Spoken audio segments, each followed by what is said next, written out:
Hello everyone, আসসালামু আলাইকুম। আমার কাছ থেকে মানুষজন, কী খবর তোমাদের? তোমরা প্লিজ আমার চ্যানেলটা সাবস্ক্রাইব করে দিও, লাইক কমেন্ট করে দিও।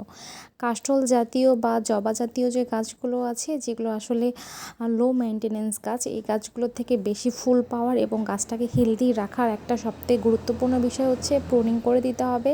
এই যে আমি জবা জাতীয় গাছগুলো যেগুলো আছে বা কাস্টল জাতীয় গাছগুলো আছে, সেগুলো আমি একদম জাস্ট নতুন পাতা আসা কিছুদিন পরেই প্রুনিং করে দিই। এরপরে গাছটা আরও বেশি সুন্দর এবং ঝোপালো হয়ে ওঠে, সুন্দর।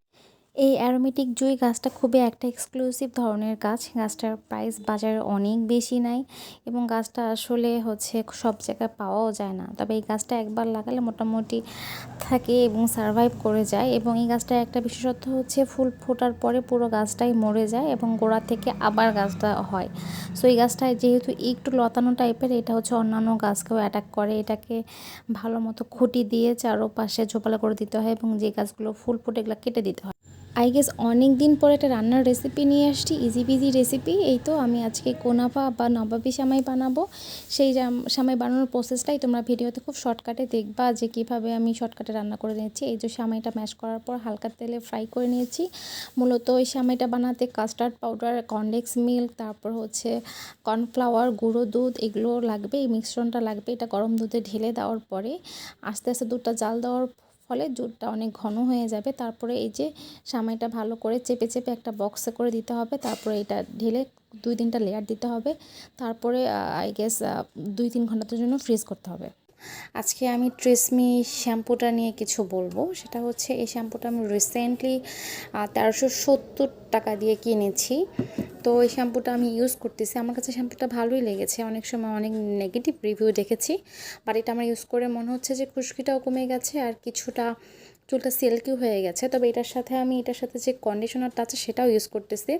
আমি খুব বেশি দিন ইউজ করিনি, আরও কিছুদিন ইউজ করে এটার রিয়েল রিভিউ দেবো। Thank you everyone. কিছুদিন আগে একটা ভিডিও দিয়েছিলাম যে অ্যাম্ব্রিয়াস লিলির ফুল আসার জন্য কী করতে হবে। সো এই যে কিছুদিন পরেই আমার কাছে ফুল এসে পড়েছে। হ্যালো এভরিওয়ান, আসসালামু আলাইকুম। আমার কাছে মানুষজন, প্লিজ তোমরা আমার চ্যানেলটা সাবস্ক্রাইব করে দিবা, লাইক কমেন্ট করে দিবা, নতুন নতুন ভিডিওর জন্য পাশেই থাকবা। অ্যাম্ব্রিয়াস লিলি এবং রেইন লিলি জাতীয় সকল গাছেই মূলত আমি একদম হার্ড প্রুনিং করে দেই। বর্ষার শুরুতেই একদম সব গাছে কেটে দিতে হবে। যদিও নার্সারির মতো সারটার প্রয়োগ করা হয় না, দেখে অত ফুল ফোটে না, বাট মাশাল্লাহ দেখো আমার অ্যাম্ব্রিয়াস লিলি কী সুন্দর ফুল ফুটেছে, সে মাশাল্লাহ। হ্যালো এভরিওয়ান, আসসালামু আলাইকুম। আমার কাছ থেকে মানুষজন, কী খবর তোমাদের? তোমরা প্লিজ আমার চ্যানেলটা সাবস্ক্রাইব করে দিও, লাইক কমেন্ট করে দিও, নতুন নতুন ভিডিওর জন্য পাশেই থেকো। আমার মানি প্ল্যান্টের 3টা ভ্যারাইটি আছে। একটা হচ্ছে এনজয় প্যাথোস, একটা হচ্ছে গোল্ডেন প্যাথোস, আর এই মানি প্ল্যান্ট মূলত হচ্ছে ইনডোর প্ল্যান্ট, ইনডোরে ভালো থাকে। তবে মানি প্ল্যান্ট গাছের মধ্যে রোদের থেকে পানি বেশি পছন্দ করে। পাতার মধ্যে স্প্রে করলে পাতাগুলো অনেক বেশি সুন্দর হয়, যেটা আমি আগে জানতাম না। তো তোমাদের জন্য নতুন টিপস হচ্ছে, তোমরা অবশ্যই স্প্রে বোতল দিয়ে মানি প্ল্যান্টের পাতা স্প্রে।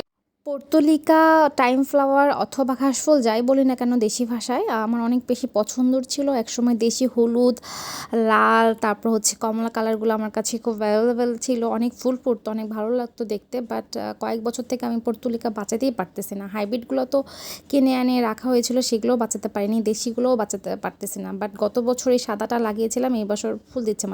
বিশ্বাস করেন, এমন একটা মরিচ গাছ যদি আপনার বাড়িতে থাকে তাহলে আপনার গাছ লাগানোর সার্থক।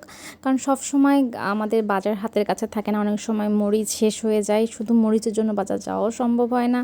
এমন একটা মরিচ গাছ থাকলে it's life saving one kind of. আপনি রান্নায় অনেক বড় একটা বেনিফিট পাবেন। এটা অর্নামেন্টাল মরিচ গাছ, বাট অনেক মরিচ ধরে এবং ছোট ছোট মরিচ এবং অনেক ঝাল। একটা মরিচ দিলেই রান্না ঝাল হয়ে যায়। সো এটা আপনারা রাখতে পারেন, সংগ্রহ করতে পারেন এটা চারা। এই জিন কলা গাছটা অনেক শখ করে লাগিয়েছিলাম। আপনারা জানেন এই কলা গাছটা আমি সিলেট থেকে লালমনিরহাট ট্রাভেল করে নিয়ে আসছি। ভেবেছিলাম যে 1-1.5 বছর পর ফল দিবে। সো 1-1.5 বছর হয়ে গেছে, এখন আমি ফল পাবো। বাট আনফর্চুনেটলি গাছটার মধ্যে আমি কোন ফল পাবো না। নিচে অনেকগুলো গাছ হয়েছে, বাট আমার বাড়ির মেম্বাররা দেখে বলল যে গাছটার 2 পাতা ছড়ে গেছে এবং গাছটার অবস্থা এমন যে গাছটার আর ফল হওয়ার সম্ভাবনা নেই। তো এখানকার একটা গাছ ছিল, সেটাও কেটে দেওয়া হয়েছে। গাছ লাগানো, গাছ সংগ্রহ করা যেমন আমার শখের কাজ, কেউ গাছ চাইলেই আবার তাকে দিতেও ভালো লাগে। এই গাছটা, এই মালবেরি গাছটা, এটা হচ্ছে একটা তুর্কি ভ্যারাইটি মালবেরি গাছ। এটা আমার কাছে ছিল, সো একজন আমার কাছে চেয়েছে, তাকে গিফট করার জন্য গাছটা আমি এখন এখান থেকে উঠাবো। অনেক বড় গাছ, আমি আশা করি যে এটা থেকে সে খুব দ্রুত ফল পাবে। তো আমি এটা উঠে পানি দিয়ে রেখে দিলাম, তারপরের দিন তাকে আমি গিফট করব। তো হ্যালো এভরিওয়ান, প্লিজ তোমরা আমার চ্যানেলটা সাবস্ক্রাইব করে দিও। নিজ হাতে গড়া মোর কুড়ে ঘর খাসা। এই বেগুন গাছটা এখন বড় দেখতেছেন। একসময় এই বেগুন গাছগুলো অনেক ছোটো ছোটো চারা নিয়ে এসে লাগিয়েছিলাম, সেই ভিডিও আমি আপনাদের সাথে শেয়ার করেছিলাম। সেই বেগুন গাছটা বড় হয়ে গেছে মাশাল্লাহ। এখন এখান থেকে টুকটাক বেগুন পাচ্ছি, খুব একটা বেশি না, ছোট ছোট একটা দুইটা করে বেগুন মাঝে মাঝে তুলতে পারছি। এটা আমার কাছে অনেক বড় ভালো লাগা কাজ করে মাঝে মাঝে, যখন নিজের গাছের ফসল খাওয়া যায়। তো হ্যালো এভরিওয়ান, আসসালামু আলাইকুম। তোমরা প্লিজ আমার চ্যানেলটা সাবস্ক্রাইব করে দিও, লাইক কমেন্ট করে দিও নতুন নতুন ভিডিওর জন্য। আপনি যদি গাছপ্রেমী নাও হয়ে থাকেন, তারপরও এই ক্যালাথিয়ার প্রেমে পড়তে আপনি বাধ্য। এত সুন্দর একটা পাতাবাহার, একদম পাতাগুলো ছবির মতো আঁকা, ঢেউ ঢেউ খেলানো, তার মধ্যে আবার ছোট্ট একটা মিষ্টি সাদা রঙের ফুল ফুটে, এবং হচ্ছে সন্ধ্যার দিকে গাছটা মাঝে মাঝে মনে হয় যে ঘুমিয়ে পড়তেছে। আমার কাছে তো মাশাল্লাহ এটার দুইটা গাছ আছে, অনেকগুলো ভ্যারাইটির মধ্যে এই ভ্যারাইটি আমার অনেক বেশি পছন্দ। আপনারা যারা গাছপ্রেমী কিংবা গাছপ্রেমী না, প্লিজ আপনারা এই গাছটা লাগাবেন, খুবই সুন্দর। অন্যান্য ফুলের কলি আসা বা ফুল ফোটার থেকে অর্কিড গাছের ফুলের কলি আসা, ফুল ফোটার মধ্যে যে আনন্দ, সেটা একজন গাছপ্রেমী বা অর্কিড প্রেমীই জানে। এই যে অর্কিডটা দেখতেছেন, এটা আম গাছের মধ্যে বসানো ছিল, গত বছর ফুল পেয়েছিলাম, এটার ভিডিও আমরা আপনাদের সাথে শেয়ার করেছি। মাশাআল্লাহ আলহামদুলিল্লাহ এই বছরও আমি ফুল পাচ্ছি, এবং ফুলের পুরো প্রসেসটা আমি দেখাচ্ছি, কুলে থেকে কিভাবে ফুল আসে।